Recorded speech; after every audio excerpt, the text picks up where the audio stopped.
اور میں گواہی دیتا ہوں کہ ہمارے آقا اور نبی حضرت محمد مصطفیٰ صلی اللہ علیہ وسلم جو ہیں وہ اللہ کے بندوں میں سب سے بہترین ہیں۔ اللہ تعالیٰ ان پر صلاۃ و سلام بھیجے اور ان کے آل پر اور ان کا اتباع کرنے والوں پر۔ اے لوگوں، میں آپ کو وصیت کروں گا اور نصیحت کروں گا کہ آپ اللہ تعالیٰ کی تقوی اختیار کریں، کیونکہ اسی میں آپ کی دنیا اور آخرت کی بھلائی اور کامیابی ہے۔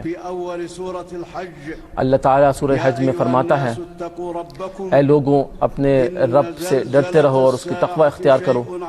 کیونکہ قیامت کا جو منظر ہے وہ بہت خوفناک ہے اور بہت عظیم چیز ہے۔ جس دن ہر شخص جو ہے وہ بھول جائے گا، ماں جو ہے وہ اپنے بچوں کو بھول جائے گی اور ہر حمل ٹھہر جائے گا، اور لوگ اس کیفیت میں ہوں گے جیسے وہ کسی نشے کی کیفیت میں ہیں، لیکن ایسا نہیں ہے، بلکہ اللہ تعالیٰ کا عذاب بہت خوفناک ہے۔ اور تقوی کا تقاضا یہ بھی ہے کہ ہم قیامت کے دن کی تیاری کریں اور نیکیوں پہ عمل درآمد کریں اور گناہوں سے بچاؤ اختیار کریں۔ اللہ تعالیٰ نے برملا قرآن میں اعلان کیا ہے کہ اللہ تعالیٰ ہی حق ہے اور وہی مردوں کو زندہ کرتا ہے اور وہ ہر چیز پر قادر ہے،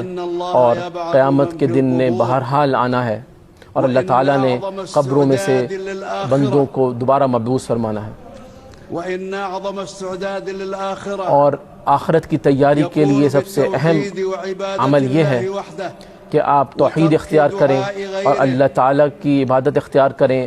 اور اس کے ساتھ کسی کو شریک نہ ٹھہرائیں اور کسی اور سے مدد یا دعا نہ مانگیں۔ اور آپ کیسے کسی ایسے شخص کی یا ایسی ہستی کی دعا کر سکتے ہیں جو آپ کو نہ نقصان پہنچا سکتی ہے نہ آپ کو فائدہ پہنچا سکتی ہے۔ اللہ تعالیٰ کا فرمان ہے، جو اللہ تعالیٰ کے ساتھ کسی اور معبود کو شریک ٹھہراتا ہے تو وہ ایسا ہی ہے کہ جیسے وہ آسمان سے گر گیا اور اس کو یا پرندے نوچ ڈالیں یا اس کو ہوائیں اٹھا کے کسی اور جگہ پٹک دیں۔ اور اہل ایمان کا جو بنیادی خاصہ اور نشانی ہے وہ یہی ہے کہ وہ اللہ تعالیٰ کی توحید پہ عمل پیرا ہوتے ہیں۔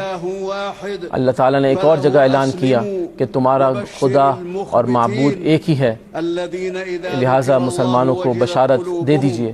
یہ وہ لوگ ہیں کہ جن کے سامنے جب اللہ تعالیٰ کی آیات سنائی جاتی ہیں تو ان کے دل نرم پڑ جاتے ہیں، اور جو نماز قائم کرتے ہیں اور ان کو جو رزق عطا کیا گیا ہے اس میں سے انفاق کرتے ہیں۔